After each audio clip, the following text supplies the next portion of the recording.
तो हेलो दोस्तों, आज के डिफेंस वीडियो में हम 3 बड़ी अपडेट देने वाले हैं। सबसे पहली अपडेट बीएमडी को लेकर आ रही है। उसके अलावा दूसरी अपडेट में हम लाइट यूटिलिटी हेलीकॉप्टर के बारे में बात करने वाले हैं। उसके अलावा थर्ड अपडेट में जो फ्लाइंग टॉर्पेडो है उसके बारे में बात करने वाले हैं। नए हो तो मेरे डिफेंस चैनल को सब्सक्राइब करें, वीडियो को लाइक करें और कॉमेंट सेक्शन में जय हिंद जय भारत लिखा ना बोले। तो आज का डिफेंस वीडियो शुरू करते हैं। तो आपने बीएमडी का नाम तो सुना ही होगा। बीएमडी यानी कि बैलिस्टिक मिसाइल डिफेंस। तो ये क्या करती है कि जो दुश्मन देश की जो बैलिस्टिक मिसाइल आती है परमाणु बम वाली, उसको हवा में ही नाबूद कर देती है। बहुत ही ज़्यादा ऊंचाई पे उनको हिट करके उनको हवा में ही रोक देती है।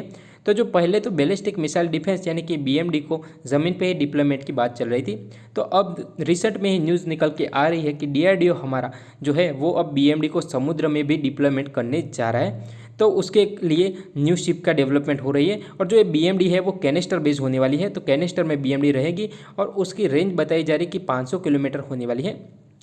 तो एक बार अगर बीएमडी का समुद्र में डिप्लॉयमेंट हो जाता है तो वो किसके लिए घातक होने वाली है? तो ये टोटली घातक होगी। जो चीनी शिप हमारे इलाके में घुस जाते हैं उनको लिए बहुत ही ज़्यादा घातक होने वाली है बीएमडी मिसाइल। उसके अलावा तो जो उनका एड-1 है यानी कि एडवांस एयर डिफेंस सिस्टम 1, उसका एक मिसाइल का 1-2 ट्रायल ही बाकी है जिसकी रेंज 5000 किलोमीटर बताई जा रही है। उसका सक्सेसफुली 1-2 टेस्ट ट्रायल हो जाए तो ये बीएमडी शील्ड टोटली रेडी हो जाएगी और जो हमारा देश है इसराइल के बाद दूसरा ऐसा देश बन जाएगा कि जो टोटली बैलिस्टिक मिसाइल प्रूफ हो। तो अब हम दूसरे अपडेट की बात कर लेते हैं। तो टोटल 12 लाइट यूटिलिटी हेलीकॉप्टर के ऑर्डर मिले हैं, जिसमें से 6 इंडियन आर्मी को और बाकी 6 इंडियन एयरफोर्स को मिलने वाले हैं। और फ्यूचर में भी ऐसे 185 और लाइट यूटिलिटी के ऑर्डर मिलने के चांसेस है। और पहला लाइट यूटिलिटी हेलीकॉप्टर 2022 से डिलीवर होना चालू हो जाएगा। और जो ये लाइट यूटिलिटी हेलीकॉप्टर है वो चीता और चेतक जैसे पुराने पड़ रहे हेलीकॉप्टर को रिप्लेसमेंट में बहुत ही ज़्यादा हेल्पफुल करने वाला है। उसके अलावा जो ये लाइट यूटिलिटी हेलीकॉप्टर है वो लद्दाख जैसे इलाके में इजीली ऑपरेट हो सकता है।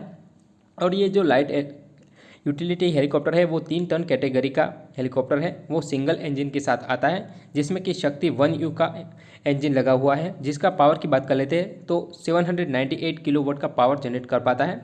और ये इनमें टोटल 2 क्रू और 6 पैसेंजर कैरी कर सकता है। पेलोड की बात कर लेते हैं तो टोटल 1145 किलोग्राम का वेट तक कैरी कर सकता है। रेंज की बात कर लेते हैं तो टोटल 400 किलोग्राम वेट के साथ ये 350 किलोमीटर की रेंज रखता है। उसके अलावा फेरी रेंज की बात कर लेते हैं तो टोटल 500 किलोमीटर इसकी फेरी रेंज बताई जा रही है। सर्विस सेलिंग की बात कर लेते हैं तो 6500 मीटर इसकी सर्विस सेलिंग है लाइट यूटिलिटी हेलीकॉप्टर की। आरओसी यानी कि रेट ऑफ क्लाइंबिंग की बात कर लेते हैं तो 6.66 मीटर पर सेकंड उसका आरओसी है। तो अब हम वीडियो के लास्ट अपडेट की बात कर लेते हैं। तो जो हमारा डीआरडीओ है वो फ्लाइंग टॉर्पेडो पे काम कर रहा है। तो फ्लाइंग टॉर्पेडो है क्या? तो वो बेसिकली जो हमारा एडवांस लाइट टॉर्पेडो शाइना है उसी का ही एयर वेरिएंट है। यानी कि जो शाइना टॉर्पेडो उस पर विंग्स और टेल जैसे स्ट्रक्चर लगा के जो हमारा PA टाइप पोसाइडन है वो हवा से ही इस टॉर्पेडो को लॉन्च करेगा। तो उसके जो विंग्स खुल जाएंगे तो वो ये टॉर्पेडो हवा में ग्लाइड करते हुए अपने टारगेट के नज़दीक जाएगा। और टारगेट के नज़दीक जाने के बाद जो उसके विंग्स और टेल अलग हो जाएगा और जो नॉर्मल टॉर्पेडो है उसका काम करना चालू कर देगा।